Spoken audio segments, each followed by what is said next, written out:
For watching this video. I am Melky and I'm continuing on from my previous videos reading the Microsoft Surface Agreement.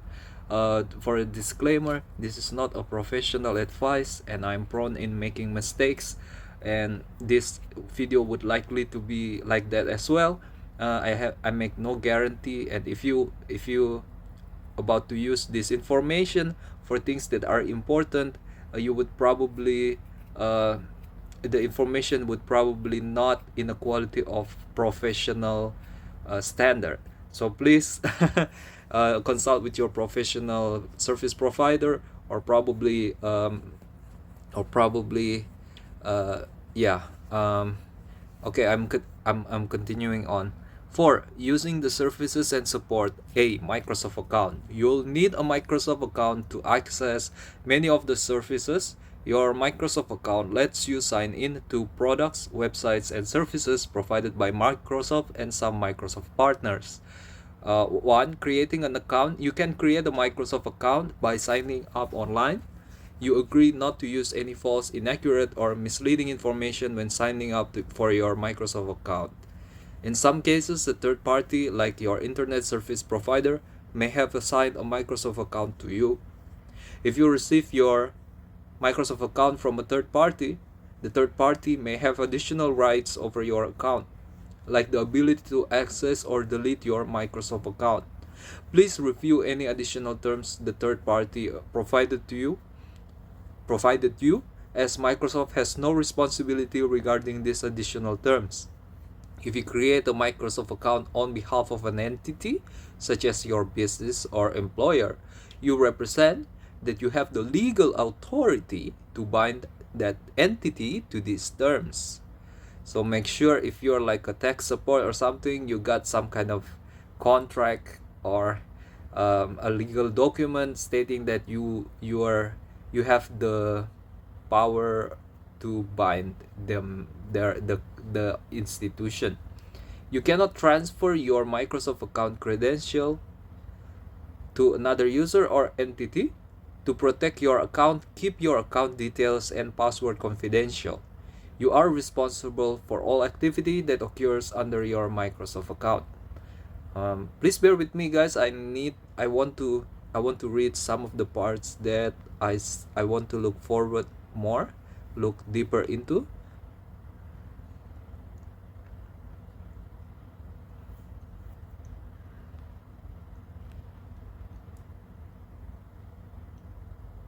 So this part is very important because many services are tied to this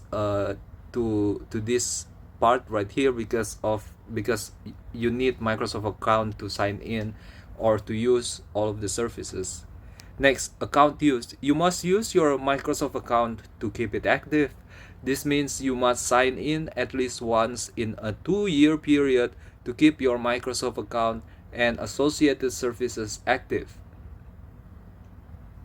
Unless a longer period is provided in the Microsoft account activity policy at the link there, or in an offer for a paid portion of the services. If you don't sign in during this time, we will assume your Microsoft account is inactive and will close it for you. Please see section 4A 4.2 for the consequences of a closed Microsoft account. You must sign into your Outlook.com inbox and your OneDrive separately, at least once in a 1-year period. Otherwise, we will close your Outlook.com inbox and your OneDrive for you. If we reasonably suspect that your Microsoft account is at risk of being used by a third party fraudulently, for example as a result of an account compromise, Microsoft may suspend your account until you can reclaim ownership. Based on the nature of the compromise, we may be required to disable access to some or all of your content.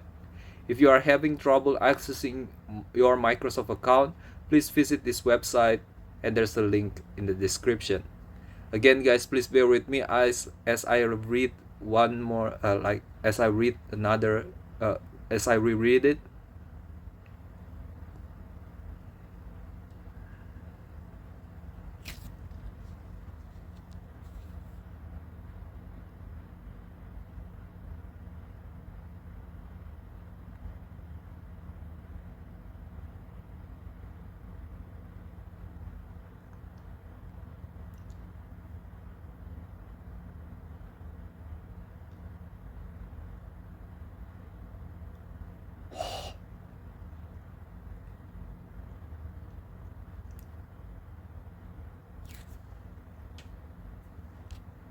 Okay, seems like it feels like there are more to it than what I could understand, but I need to continue on.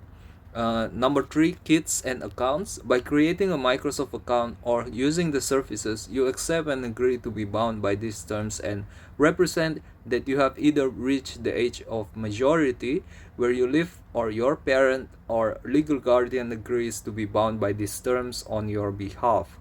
If you do not know whether you have reached the age of majority where you live, or do not understand this section, please ask your parent or legal guardian for help. If you are the parent or legal guardian of a minor, you and the minor accept and agree to be bound by these terms and are responsible for all use of the Microsoft account or services, including purchases, whether the minor's account is now open or created later. So yeah, definitely purchases made by minor is something that's problematic. Guys, I want to read this one again. Wait a minute, guys.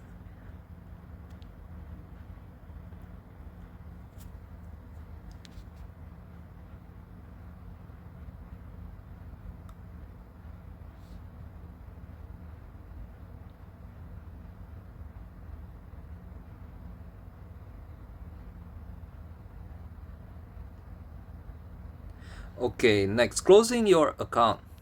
You can cancel specific services or close your Microsoft account at any time and for any reason. To close your Microsoft account, please visit, there's the link there. When you ask us to close your Microsoft account, you can choose to put it in a suspended state for either 30 or 60 days, just in case you change your mind. After that 30 or 60-day period, your Microsoft account will be closed. Please see section 4A42 below for an explanation as to what happens when your Microsoft account is closed. Logging back in during the suspension period will reactivate your Microsoft account.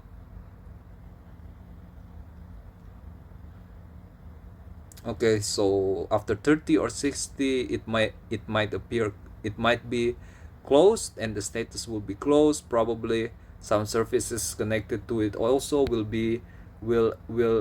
treat it like it's closed and everything like that. Number two, if your Microsoft account is closed, whether by you or us, a few things happen. First, your right to use the Microsoft account to access the services stops immediately. Second, will delete data or your content associated with your Microsoft account or will otherwise dissociate it from you and your Microsoft account, unless we are required by law to keep it, return it, or transfer it to you or a third party identified by you. You should have a regular backup plan, as Microsoft won't be able to retrieve your content or data once your account is closed.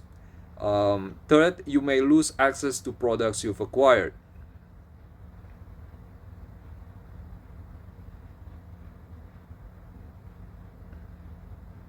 So even after you've re-logged in, there's a risk that all of your data inside will be deleted. Okay, next, work or school accounts. You can sign into certain Microsoft services with a work or school email address. If you do, you agree that the owner of the domain associated with your email address may be notified of the existence of your Microsoft account.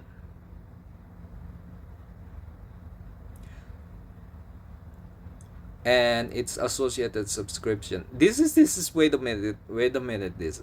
You can sign into certain Microsoft services with a work or school email address. If you do, you agree that the owner of the domain, meaning your school or your work, associated with your email address may be notified of the existence of your Microsoft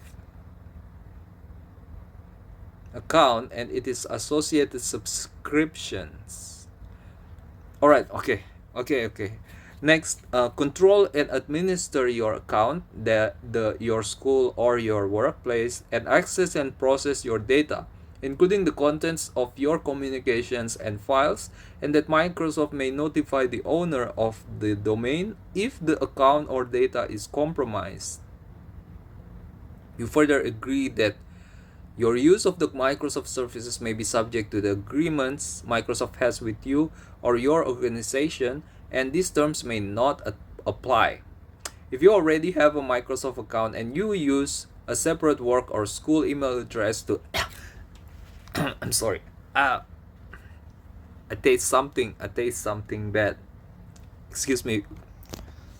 Okay, so check with your workplace or your provider, domain provider, whether or not there's an extra another terms and condition that governs your relationship with Microsoft. Next, if you already have a Microsoft account and you use a separate work or school email address to access services covered under these terms, you may be prompted to update the email address associated with your Microsoft account in order to continue accessing such services. Okay, next. Wait a minute. What does this mean? For example, like you use services using your work, right? And obviously, if you stop working there, you would need to, if you want to access the same services, you would have to use another email, right? Is that what it means? If you already have a Microsoft account and you use a separate email to access services, you may be prompted to update the email address associated with your Microsoft account in order to continue accessing such services. Yeah, like those services is, I don't get it. Is those services identifies you as a person and knows that you have more than one emails for different contexts, work or personal, and then you would be prompted to, I don't think that that could be it. Let's go. C. Additional equipment or data plans. To use many of the services, you'll need an internet connection and or data cellular plan. You might also need additional equipment like a headset, camera, or microphone. You are responsible for providing all connections, plans, and equipment needed to use the services and for paying the fees charged by the providers of your connection, plans, and equipment. Those fees are in addition to any fees you pay us for the services, and we will not reimburse you for such fees. Wait, let me reread a little bit.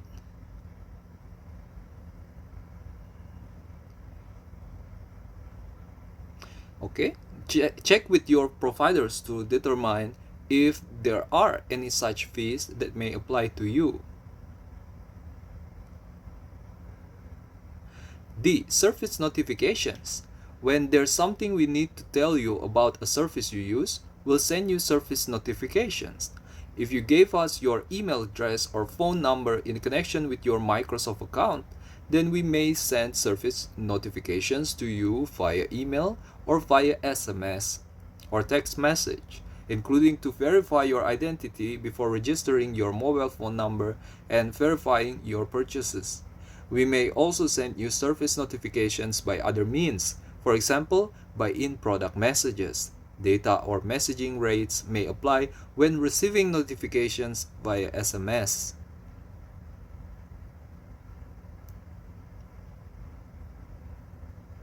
This is like the two-step verification, right? And we also send you service notifications by other means. For example, by in-product messages. What is the context here? The context would be using the services and support. You creating a Microsoft account, right? And then those accounts will be linked to all of this extra information and this extra relationship. There's a little bit hardship in here compared to previous sections, because it's a little bit loose in my opinion. It doesn't being bracketed by the context as much. Closing your account, work school account, additional equipment, data plans. Yeah, up until C here, what does that have anything to do with creating the account? Wait a minute. Oh, this is an A, Microsoft account. B, work or school account. C, additional equipment data plans. Okay, and I need to fix that in my own understanding. Additional equipment data plans, and then service notification. Uh, okay. What's the head context here? Using the services and support. So it is like some kind of miscellaneous a little bit, right? While using the service and support, there are some issues like some, so there's no actually particularly a context to all of these A, B, C, D. It's just about using the services, and it's kind of a broad context. Okay. um Service notification: when there's something we need to tell you about the service you use, we'll send you service and SMS. Next, support. Sorry guys, moving on to the next section. E, support. Customer support for some services is available at support.microsoft.com. Certain services may offer separate or additional customer support subject to the terms available, unless otherwise specified. Support may not be available for preview or beta versions or features or services. So what does that mean? Should we agree to it? Like if we were signed up for beta versions or whatsoever, we would have to acknowledge that support is not available, um, and by continuing on, we would accept the risk that there's no available support system as to other compared to other products. Would that be all though? I don't know. Okay, moving on. Next, ending your services. If your services are cancelled, whether by you or by us, first, your right to access the services stops immediately and your license to software related to the services ends. Second, will delete data or your content associated with your service or will otherwise disassociate it from you and your Microsoft account, unless we are required by law to keep it, return it, or transfer it to you or a third party identified by you. As a result, you may no longer be able to access any of the services or your content that you've stored on those services. You should have a regular backup plan. Third, you may lose access to products you've acquired. If you have canceled your Microsoft account and have no other account able to access the services, your services may be canceled immediately. Alright, next, using third-party apps and services. Using third-party apps and services, the services may allow you to access or acquire products, services, websites, links, content, material, games, skills, integrations, bots, or applications from independent third parties, companies or people who aren't Microsoft. Third-party apps and services, in brackets, third-party apps and services. Many of our services also help you find, make requests to, or interact with third-party apps and services, or allow you to share your content or data. And you understand that by using our services, you are directing them to make third-party apps and services available to you. Let me repeat that a little bit. And you understand that by using our services, you are directing them to make third-party apps and services available to you. But it doesn't mean that we would definitely instantly be connected, right? Unless we click the link or unless we expose ourselves to it directly, to its direct link, or embedded products or whatever, right? It's just to the extent that it's available to us. But of course, the cookies and everything is going to be sent as well to them, right? Let's read on.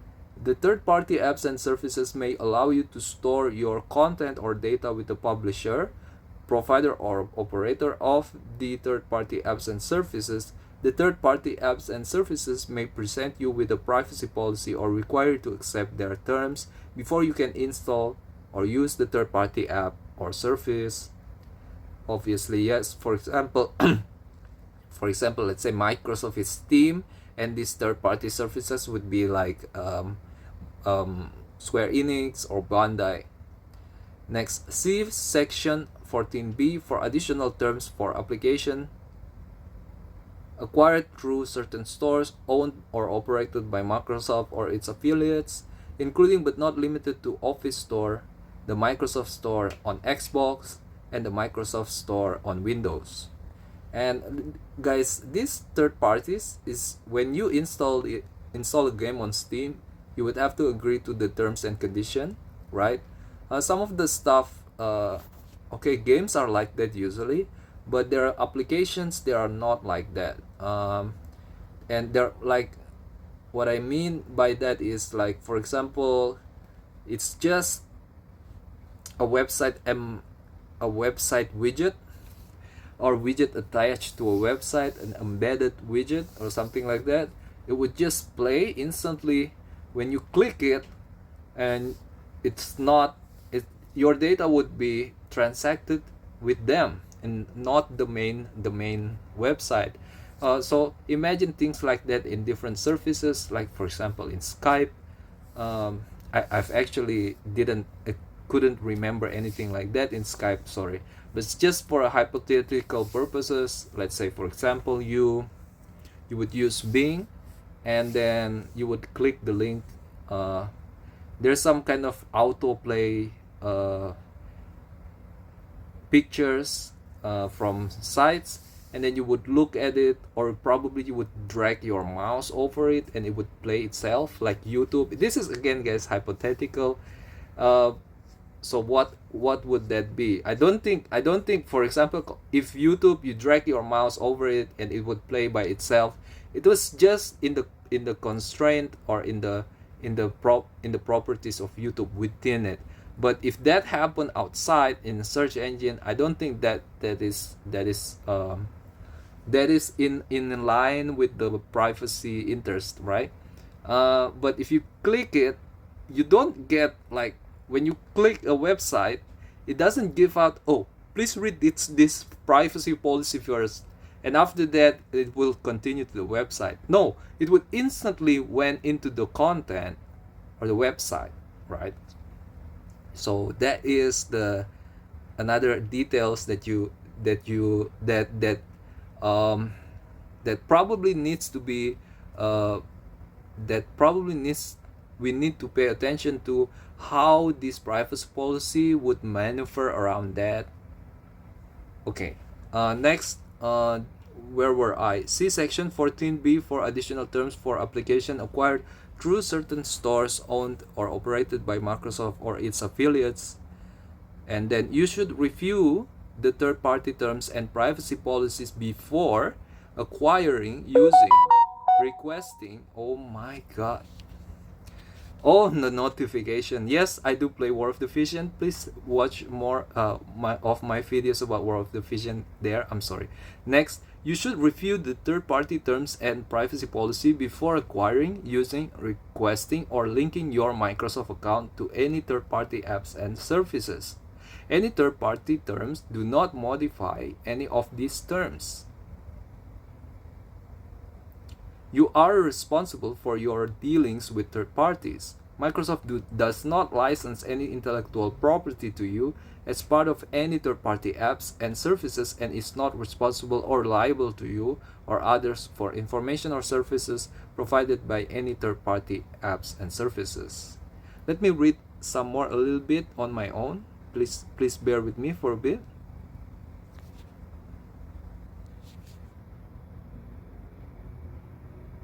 Okay, wait. Microsoft does not license any intellectual property to you as part of any third-party apps and services. Okay, so that's an intellectual property issue with the relationship with the third party, embedded or being made available by Microsoft, the host of our relationship between each other. Now, there's another point that I want to make regarding this, but I kind of wait for a minute, guys. Okay, now since the way the services is set up, and like I said, these third parties are going to be not always will present their privacy policy in your face. What if you are connected with a commercial or some kind of auto generated link, and it turned out it is it directs you to stuff that are dangerous for your computers, probably a phishing technology or something like that. Would Microsoft could you hold Microsoft accountable for that? And does this section right here relieve Microsoft from that problems, or should we expect that from another section? And how is there an instruction here in this section right here about how to deal with that issue? Is from what I've read just now, is that the only solution is just read the privacy policy first. In practice, again, I said, when you click a link, it doesn't give the privacy policy first. You got instant relationship bypassing the privacy policy to the surface. So how's that supposed to be, right? And not all sites are just standard safety or everything like that. Some of the site could be malicious. So if that happened to one of us, is it in is it in protection of this privacy policy? Okay, next guys, service availability 6. The services 8. The services, third-party apps and services or material or products offered through the service may be unavailable from time to time, may be offered for a limited time, or may vary depending on your region or device. If you change the location associated with your Microsoft account, you may need to reacquire the material or applications that were available to you and paid for in your previous region. We strive to keep the services up and running. However, all online services suffer occasional disruptions and outages, and Microsoft is not liable for any disruption or loss you may suffer as a result. In the event of an outage, you may not be able to retrieve your content or data that you have stored.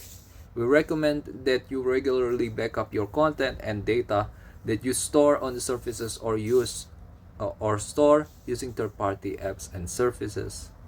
Well, it is a free service, right? So they could kind of say this, but when it comes to important information such as your email data or your documents, work documents saved up in a personal email data, you actually would not like that. So if Microsoft experiences an outage and something happened with the server, or probably it would not happen because they have a cloud system, right? Cloud backup system. But let's say how do I say it, something happened, and then I'm just saying to you guys that Microsoft could say something like this. I don't know whether they would do this or not, but this is the liability. Okay, Microsoft could say, okay, if you want some kind of assurance or protection, you can get that extra services from paying the professional account. For the free account or the personal account, we are not really like it says written here, service availability, that's all you get.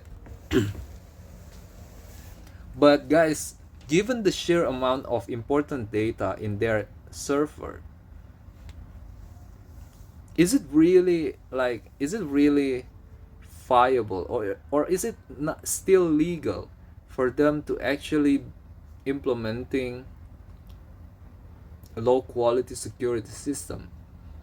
I don't think they, for commercial reasons, I don't think they leave it that way. I think they've implemented more high security stuff for their own reputation and stuff. But apart from that, we need some kind of assurance or another source of motivation to to protect us, because it is really depends on their whim or their interest. Our own interest is not being is not having an extra bargaining chips. This is my impression here. Next, updates to the services or software and changes to these terms. 7. Updates to the services or software and changes to these terms. We may change these terms at any time, and we'll tell you when we do. Using the services after the changes become effective means you agree to the new terms. If you don't agree to the new terms, you must stop using the services, close your Microsoft account, and if you are a parent or guardian, help your minor child close his or her Microsoft account. B. Sometimes you'll need software updates to keep using the services. We may automatically check your version of the software and download software updates or configuration changes. You may also be required to update the software to continue using the services. Such updates are subject to these terms unless other terms accompany the updates, in which case those other terms apply. Microsoft isn't obligated to make any updates available, and we don't guarantee that we will support the version of the system or device for which you purchase or license the software apps, content, or other products. C. Additionally, there may be times when we need to remove or change features or functionality of the service, or stop providing a service or access to third-party apps and service altogether. Except to the extent required by applicable law, we have no obligation to provide a re-download or replacement of any material, digital goods defined in Section 14J, or applications previously purchased. Whoa, even a purchase? Wait, can they do this? Maybe I understood it wrong. We may release the services or their features in a preview or beta version, which may not work correctly, or in the same way the final version may work. Which may not work correctly, or in the same way the final version may work. D. So that you can use material protected with digital rights management, DRM, like some music, games, movies, books, and more. DRM software may automatically contact an online rights server and download and install DRM updates. So we are giving us a content for automatic download into our device, and also our information being transferred for that purpose. Okay. Next, software license. 8. Unless accompanied by a separate Microsoft license agreement, for example, if you are using a Microsoft application that is included with and a part of Windows, then the Microsoft software license terms for the Windows operating system govern such software. Any software provided by us to you as part of the services is subject to these terms. Applications acquired through certain stores owned or operated by Microsoft or its affiliates, including but not limited to the Office Store, Microsoft Store, and Windows and Microsoft Store on Xbox, are subject to Section 14b(I) below, B1 below. A. If you comply with these terms, we grant you the right to install and use one copy of the software per device on a worldwide basis for use by only one person at a time, as part of your use of the services. For certain devices, such software may be pre-installed for your personal non-commercial use of the services. The software or website that is part of the services may include third-party code. Wait.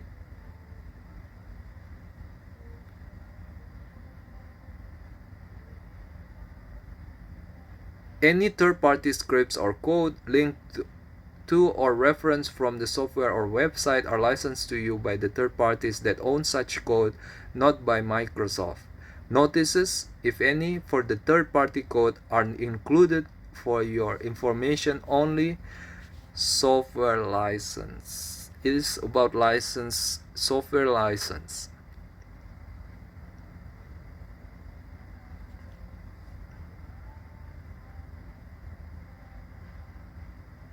But it is an automatic it is an automatic installment, but we are the one who is responsible for the license. Wait a minute. If you comply with this term, we grant you the right to install and use for certain devices. Such software may be pre-installed for your personal non-commercial use of the services, like for example Netflix and stuff, Amazon in your new laptop, right? The software or website that is part of the service may include third-party code. Any third-party scripts or code linked to or reference from the software or website are licensed to you by the third parties that own such code. But here's the deal, right? I got licensed to use such stuff, but I didn't ask for it. Not by Microsoft. Notices, if any, for the third-party code are included for your information only. And suddenly I am in such obligation to their terms and of services. This is a little bit unfair. Next, the software is licensed, not sold, and Microsoft reserves all rights to the software not expressly granted by Microsoft, whether by implication, estoppel, or otherwise. This license does not give you any right to, and you may not, 1. Circumvent or bypass any technological protection measures in or relating to the software or services. 2. Disassemble, decompile, decrypt, hack, emulate, exploit, or reverse engineer any software or other aspect of the services that is included in or accessible through the services, except and only to the extent that the applicable copyright law expressly permits doing so. 3. Separate components of the software or services for use on different devices. So this is like an open source activities where you can separate the components of the open source codes, the source codes, and the different right, and use it for another thing, another purpose. This is a proprietary software and don't get to do that without their permission. Next, publish, copy, rent, lease, sell, export, import, distribute, or lend the software or the services unless Microsoft expressly authorizes you to do so. Okay. Next, transfer the software, any software licenses, or any rights to access or use the services. So for example, your sister or your brother want to use your phone, or you want to use your Windows. You don't get to do that because that's not yours. That is licensed to you, and only you can touch that by law. Okay. Separate components of the software, transfer the software, any software license or any rights. Next, use the services in any unauthorized way that could interfere with anyone else's use of them, or gain access to any service, data, account, or network. Like hacking, but in an intrusive kind of way, I guess. Next, enable access to the services or modify any Microsoft authorized device by unauthorized third-party applications. Yes, obviously like hacking applications, something like that. But probably there are some other implications as well. Again, I am not a professional. I could not be professionally comprehensive about this stuff. Okay, let's move on. This is an important part right here. Closing into 40 minutes. Firstly, I would like to thank you very much for accompanying me reading these terms. I hope you guys could get good information out of it. Let's start. Payment terms. If you purchase a service, then these payment terms apply to your purchase and you agree to them. 1. Charges. If there is a charge associated with a portion of the service, you agree to pay that charge. The price stated for the services excludes all applicable taxes and currency exchange settlements. So not with VAT, pay attention, unless stated otherwise. The price for Skype paid products includes a charge for the product and a charge for taxes. You are solely responsible for paying such taxes or other charges. So they are not gonna be responsible for taxes that hasn't been paid for that transaction. You are the one who's responsible.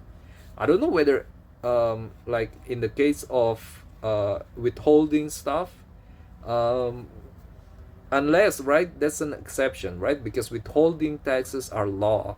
But I don't know, I don't know what do they really mean by this. Taxes are calculated based on your location at the time your Microsoft account was registered. We may suspend, so even if you travel to overseas, they would use the tax law in your country if you made purchases, right? That's fair, I think, but that could be problematic as well depending on the law of different countries. We may suspend or cancel the services if we do not receive an on-time full payment from you. Suspension or cancellation of the services for non-payment could result in a loss of access to and use of your account and its content. Connecting to the internet via a corporate or other private network that masks your location may cause changes to be different from those displayed for your actual location. Again, like if you're on a vacation and you use the company email, uh, probably there's a chance that Microsoft would consider your location to be where your company is located. What would be the complications that comes with it? Um, Consult with your professional consultant. Next, B, your billing account. To pay the charges for a service, you will be asked to provide a payment method at the time you sign up for that service. You can access and change your billing information and payment method on the Microsoft Account Management website with the link available here. And for Skype, by signing into your account portal there's a link here. Additionally, you agree to permit Microsoft to use any updated account information regarding your selected payment method provided by your issuing bank or the applicable payment network. Alright guys, let's try to make sense of this. Additionally, you agree to permit Microsoft to use any updated account information regarding your selected payment method provided by your issuing bank or the applicable payment network.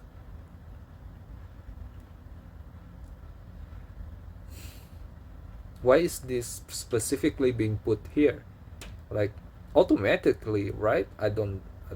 You agree to promptly update your account and other information, including your email address and payment method details, so we can complete your transactions and contact you as needed in connection with your transactions.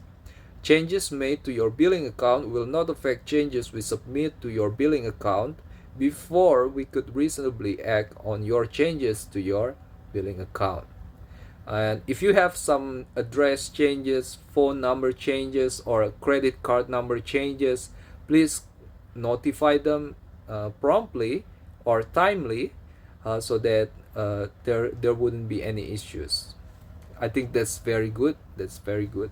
Next, billing. By providing Microsoft with a payment method, you represent that you are authorized to use the payment method you provided, and that any payment information you provide is true and accurate. Authorize Microsoft to charge you. Okay, this is billing, and you authorize Microsoft to charge you for the services or available content using your payment method, and authorize Microsoft to charge you for any paid feature of the services you choose to sign up for or use while these terms are in force. We may bill you A, in advance, B, at the time of the purchase, C, shortly after purchase, or D, on a recurring basis for subscription services.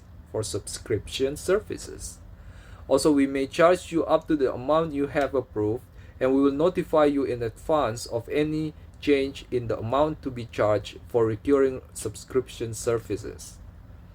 Okay, if there's any changes, there would be a notification. That is so good. That is nice. We may bill you at the same time for more than one of your prior billing periods for amounts that haven't previously been processed. Yeah, prob I don't get it, but it I could if two bills comes at the same time, guess that could be unpleasant. Next, the recurring payments. When you purchase the services on a subscription basis, monthly, every 3 months, or annually, you agree that you are authorizing recurring payments, and payments will be made to Microsoft by the method and at the recurring intervals you have agreed to until the subscription for that service is terminated by you or by Microsoft. You must cancel your services before the next billing date to stop being charged to continue your services.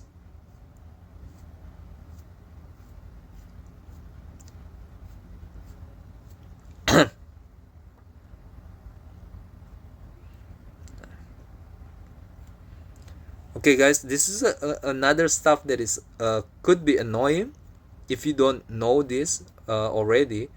This is the kind of services, the kind of instances where you have you were charged over and over again for things that you have stopped using. I've experienced this multiple times in different contexts and in different for different reasons. So pay attention to that. Microsoft, there's a risk in terms of Microsoft transaction for such things to happen as well. The precautions or the system in place is not really probably um, that advanced that it would know when you have stopped the services and would automatically derive the conclusion that your recurring payments would be terminated. So make sure you terminate it yourself, I guess. You must cancel your services before the next billing date to stop being charged to continue your services. We will provide you with instructions on how you may cancel the services. By authorizing recurring payments, you are authorizing Microsoft to store your payment instrument and process such payments as either electronic debits or fund transfers or as electronic drafts from your designated account. For automated clearinghouse or similar payments, or as charges to your designated account for credit cards or similar payments, collectively electronic payments. Subscription fees are generally charged in advance of the applicable subscription period.